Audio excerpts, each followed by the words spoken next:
When I was working on my videos for the most insanely rare and expensive Sega Dreamcast games, I noticed that 4 out of the top 5 games that I owned and could put in my list were Capcom games. Even when I went out to the top 10 games, Capcom came up more often than not. So what gives? Why are there so many Capcom games on the Sega Dreamcast? Did Capcom and Sega have some secret backroom deal? Not exactly, no. It all boils down to the hardware used inside the Sega Dreamcast. Sega had developed the NAOMI platform, or the New Arcade Operation Machine idea. This new idea was the brainchild of the Dreamcast team. You see, in the late 90s, consumer hardware was just finally starting to approach the same power as the stuff that had previously only been available in arcade machines. Sure, it wasn't there yet, as the NAOMI machines often had double the conventional and video memory of the Dreamcast home console.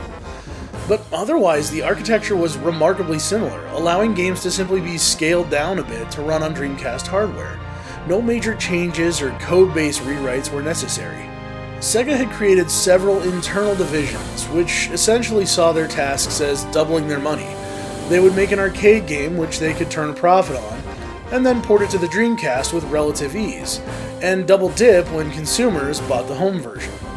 Which they were likely to do because it was a far more arcade-like experience in your home than anything that had ever been promised up until that point. Just look at Killer Instinct on the Super Nintendo, or even KI Gold on the Nintendo 64. They were far from arcade perfect, but people loved them anyway.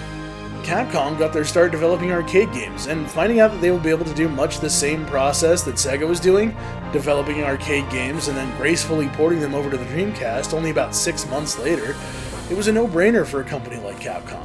They could strike while the iron was still hot, and interest in the arcade game hadn't yet fizzled out. There was no secretive meeting in a smoke-filled room to make this happen.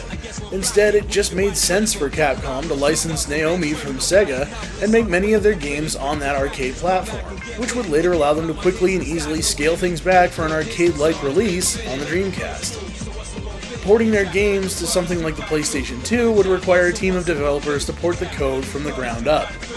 Take for example the fact that Street Fighter III Third Strike saw release on the Dreamcast in 2000, but wouldn't see the light of day on the PS2 until 2004. Although I'm certain it wasn't as though the whole time was spent working on the port, the fact that it also didn't happen right away suggests not only that it wasn't at the top of their priority list, but it may not have been very simple.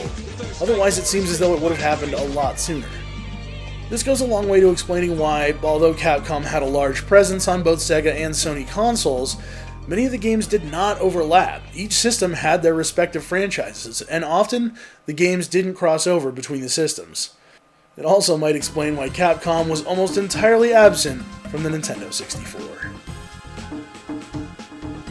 Thanks for watching today's video. If you liked it, please give it a thumbs up. Please remember to subscribe if you enjoy the channel and you want more gaming content. I hope you enjoyed this brief little explainer as to why the Capcom logo appears just so frequently on the Sega Dreamcast.